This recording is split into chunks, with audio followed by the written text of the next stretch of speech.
Biantoro benar-benar merasa lelah malam itu. Seharian penuh, ia mencari kesana kemari ayam jantan berjari 5 yang akan menjadi syarat terakhir untuk ritual tumbal umur. Sudah puluhan peternak ayam yang ia datangi, namun tidak ada satupun dari peternakan itu yang memiliki ayam jantan berjari 5. Ia benar-benar merasa kesulitan, padahal syarat yang harus ia penuhi hanya tinggal satu. Ponsel milik Biantoro terus saja berdering. Telepon dari mantan istrinya masih juga terus masuk sejak mereka tidak pernah saling bertemu lagi. Biantoro ingin sekali menghindari wanita itu dan tidak ingin bertemu selama-lamanya. Tapi gara-gara pelet yang masih menempel pada Fani, akhirnya ia masih saja terus dikejar-kejar oleh wanita itu sekarang. Sebuah pesan akhirnya masuk ketika telepon dari Fani tak juga diangkat oleh Biantoro. Biantoro membaca pesan itu dengan perasaan yang penuh kebosanan. "Kamu di mana? Angkat dulu teleponku. Aku ingin bicara denganmu baik-baik. Seharusnya kita selesaikan dulu. Jika memang ada masalah, kita bisa bicarakan semuanya. Tapi kalau kamu langsung menceraikan aku begitu saja dan sekarang malah tidak mau bertemu denganku, aku mohon angkat teleponku dan biarkan aku berbicara denganmu." Tak berselang lama ponsel Biantoro kembali berdering, tepat saat dirinya baru saja hendak menyimpan benda pipih di atas nakas. Karena benar-benar sudah merasa kesal terhadap Fani, ia pun langsung mengangkat telepon itu dan memberikan satu bentakan paling keras. "Kamu mau apa lagi, perempuan sialan?" Bentakan yang serta diumpatan dari Biantoro membuat Fani langsung menangis. Suaranya begitu bergetar ketika mencoba berbicara pada Biantoro. "Sayang, aku mohon dengarkan dulu. Kita bisa bicara baik-baik. Dan tidak ada lagi yang perlu dibicarakan. Kamu sebaiknya berhenti menghubungi aku dan juga berhenti memanggilku dengan panggilan sayang. Aku bukan suamimu kamu lagi. Aku muak hidup denganmu dan muak karena dijadikan kacung oleh seluruh anggota keluargamu yang sombong itu." Ungkap Biantoro yang sudah tak ingin lagi ada urusan dengan Fani. "Kalau mengenai masalah sikap keluargaku, aku akan bicarakan dengan mereka. Aku akan meminta mereka secara terbuka untuk tidak menghinamu serta memperlakukanmu dengan buruk. Tapi masalahnya, kamu saat ini meninggalkan aku karena ada perempuan lain yang lebih menarik padaku. Aku benar-benar tidak bisa menerima itu." Fani juga balas mengungkapkan ganjilan di hatinya. "Menurut kamu, kenapa aku sampai tertarik kepada wanita lain? Keluargamu mempermalukan aku seperti sampah. Aku juga membuatmu tidak merasa nyaman, dan bahkan kamu tidak pernah berusaha membela aku ketika berada di depan keluargamu. Wajarlah kalau akhirnya aku tertarik pada wanita lain yang bisa menghormati aku dan juga bisa memberikan kenyamanan untukku. Dia tidak seperti kamu yang berasal dari keluarga sombong dan tidak beradab. Kamu dan keluargamu itu hanya sampah di mataku saat ini. Kelakuan kalian sendiri yang membuat aku tidak tahan dan tidak bisa mempertahankan rumah tangga yang kita bangun. Siapa? Siapa wanita bisa menghormati kamu dan memberi kamu kenyamanan itu? Katakan pada aku. Aku ingin berhadapan langsung dengannya dan mencari tahu bagaimana pendapatnya mengenai kamu." Tantang Fani yang mendadak merasa muak karena dibanding-bandingkan dengan wanita lain oleh Biantoro. Biantoro terdiam sebentar sambil mengatur nafasnya yang naik turun sejak tadi akibat emosi yang tidak terkontrol. Ia sedang mempertimbangkan untuk memberitahu Fani atau tidak mengenai Tika. Ia takut kalau Tika akan mengelak dan tidak mengakui bahwa Biantoro sedang mendekatinya saat ini. Namun di sisi lain, ia yakin kalau Tika cukup merasa terintimidasi setelah Manda diberi serangan oleh Kim Mitra kemarin malam, dan akan mulai tunduk kepada sertanya, tidak akan mengelak ketika Fani menanyai dirinya tentang hubungan dengan Biantoro. Katakan, jangan diam saja. Kamu jangan pernah mencoba untuk menyembunyikan tentang Tika, potong Biantoro. Fani berusaha mendengar dengan baik ketika Biantoro akhirnya menyebut nama seseorang. Prastika Harmoko, putri kedua keluarga Harmoko. Dia adalah wanita yang membuat aku nyaman dan bisa mengerti aku dengan sangat baik. Sangat jauh antara kamu dan dia jika harus dibandingkan. Aku harap kamu paham sekarang dan berhenti berharap aku akan kembali padamu. Tegas Biantoro yang kemudian mematikan sambung teleponnya. Biantoro kini benar-benar menyimpan ponselnya ke atas nakas, lalu berbaring di tempat tidur untuk melepas lelah. Pikirannya tertuju pada Tika yang begitu diimpikannya. Ia tidak bisa menunggu terlalu lama karena keinginannya yang begitu besar untuk memiliki Tika sudah terlalu lama terpendam. Aku akan datang kepadamu, Tika, dan pada saat itu terjadi, kamu akan langsung menjadi milikku tanpa bisa dihalang-halangi oleh siapapun, batin Biantoro.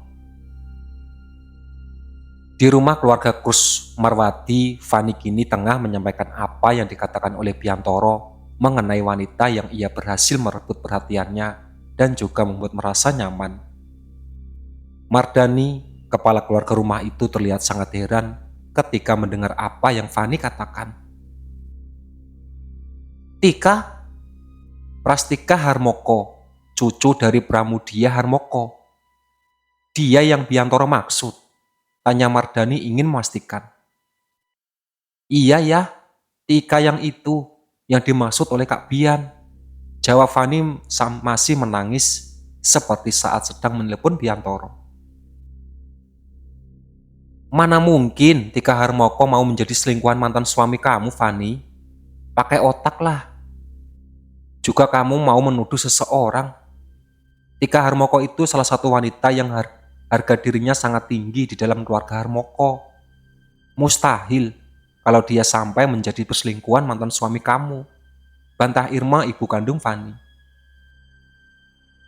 Tapi Kak Bian mengatakan padaku kalau Tika sangat menghormati dan juga membuat Kak Bian nyaman saat sedang bersamanya, Bu. Mustahil hal itu adalah perkara bohong. Mereka memang satu kantor dan selalu bertemu setiap hari.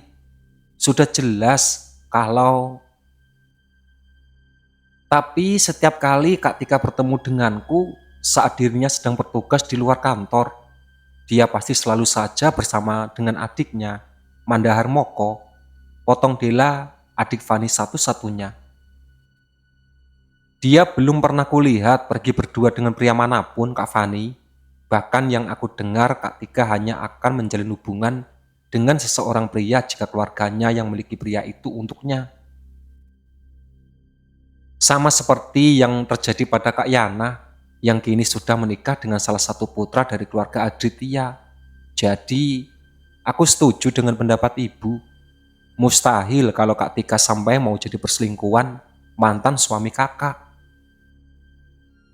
Teganya kamu, Dila. Kamu mau nyebut pembohong kah? Hah? Fani mendadak kembali murka. Mardani segera menahan Fani agar tidak kembali marah kepada ibu dan adiknya. Cukup, Van. Hentikan, tegas Mardani. Fani pun terdiam saat menangis di hadapan Mardani. Mardani kembali berupaya untuk menenangkan Fani. Irma dan Dela benar-benar tampak frustasi dengan tingkah Fani yang benar-benar berubah sejak mengenal Biantoro. Begini saja, mari kita datang ke rumah keluarga Harmoko besok pagi. Mari kita tanyakan sendiri pada Tika, apakah dia adalah selingkuhan, Bian atau bukan. Saran Mardani. Tika dan Sian diminta duduk berdua di hadapan Ayuni dan Bagus pagi itu. Mereka berdua benar-benar tidak bisa menahan tawa karena untuk pertama kalinya mereka menjadi pusat perhatian dua keluarga besar. Bagi mereka hal itu sungguh sangat menggelikan karena harus ditatap oleh banyak orang demi menentukan undangan.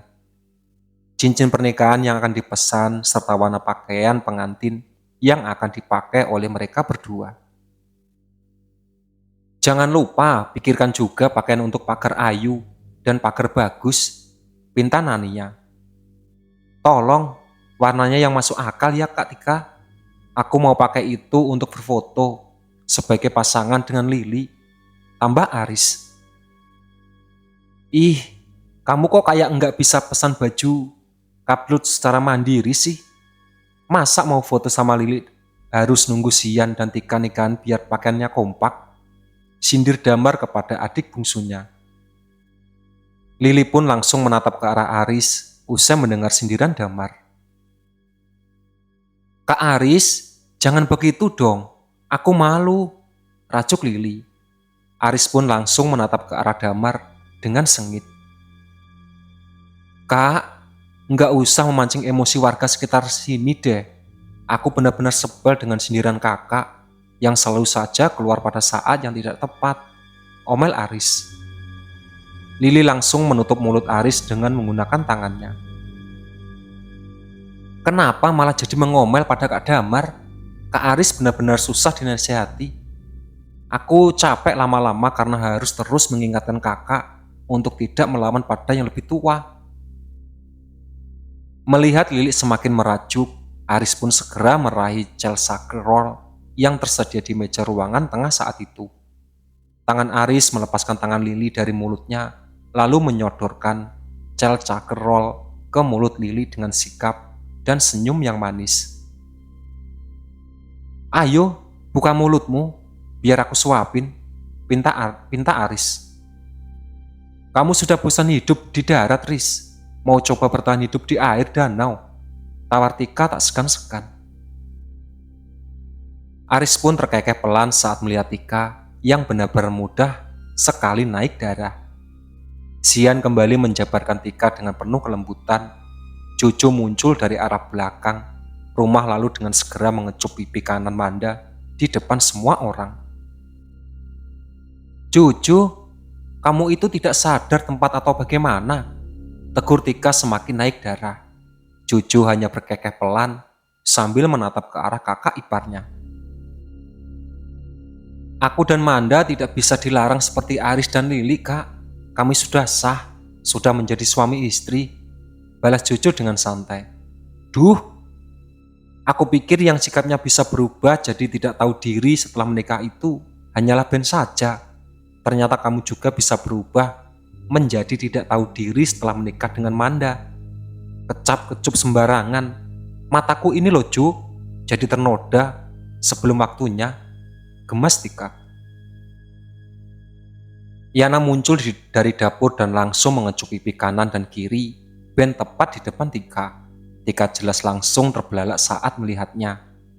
Namun Yana justru hanya tersenyum santai ketika bertemu tatap dengan Tika. Jangan marah-marah terus kakakku sayang. Anggap saja apa yang kami lakukan adalah bagian dari tutorial yang bisa kakak contoh setelah menikah dengan Kak Sian, ujar Yana dengan santai. Tutorial? Maksud kamu apa, Yan?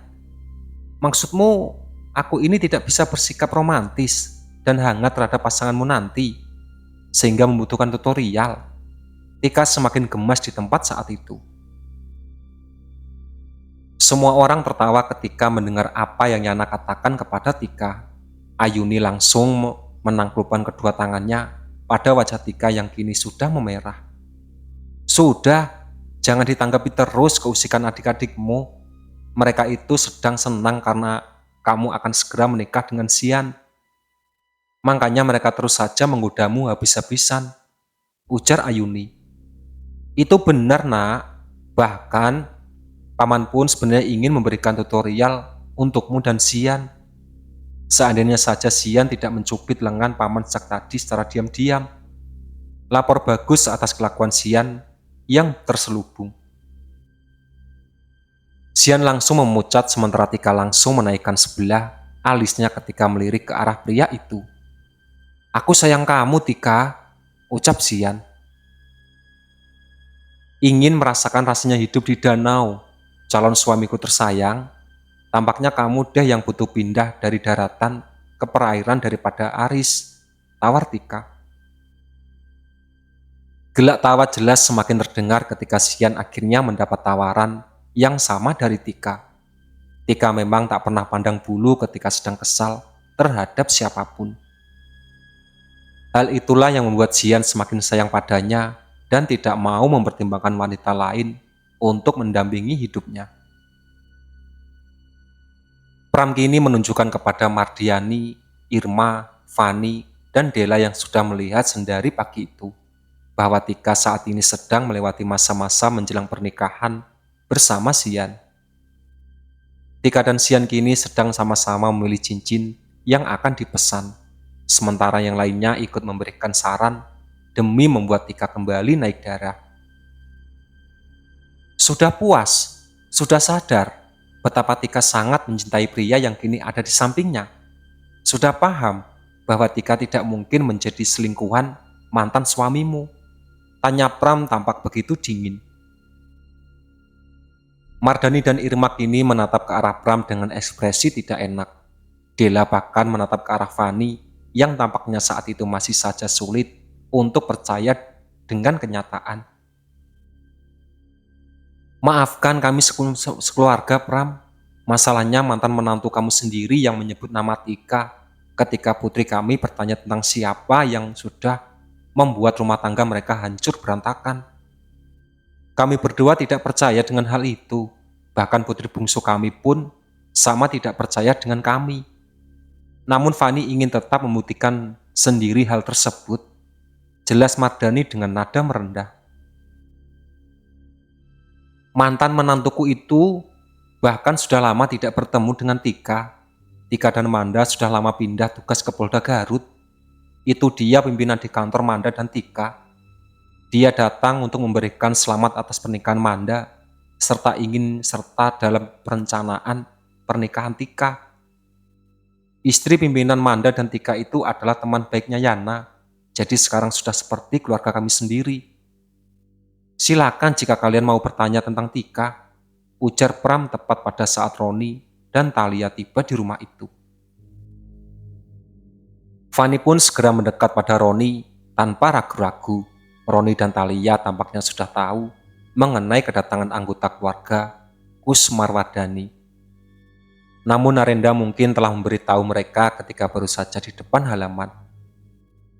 Roni tidak keberatan diajak bicara dan mereka akhirnya berkumpul di ruang tamu rumah itu.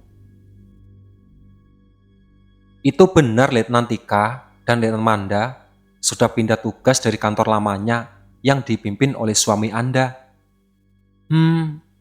Maksudku mantan suami Anda sekitar 7 bulan yang lalu. Setelah 7 bulan bertugas di kantor aku yang mimpin, Letnan Tika selalu pergi kemana-mana bersama Letnan Manda. Serta kedua saudaranya yang lain jika ada tugas yang berat, dan kedekatan Letnan Tika dengan seorang pria pun baru saja terjadi akhir-akhir ini. Karena pria itu adalah salah satu putra dari keluarga Adit Tama, keluarga yang sudah dikenal dekat oleh keluarga Harmoko. Jika Letnan Tika tidak mengenal Xian Aditya, maka mungkin dia masih memutuskan untuk hidup sendiri sampai keluarga besarnya menjodohkan dirinya. Dia bukan wanita yang mudah membuka diri. Itulah sedikit banyaknya yang aku tahu tentang Letnan Tika. Jelas Roni sesuai dengan yang diinginkan oleh Thalia.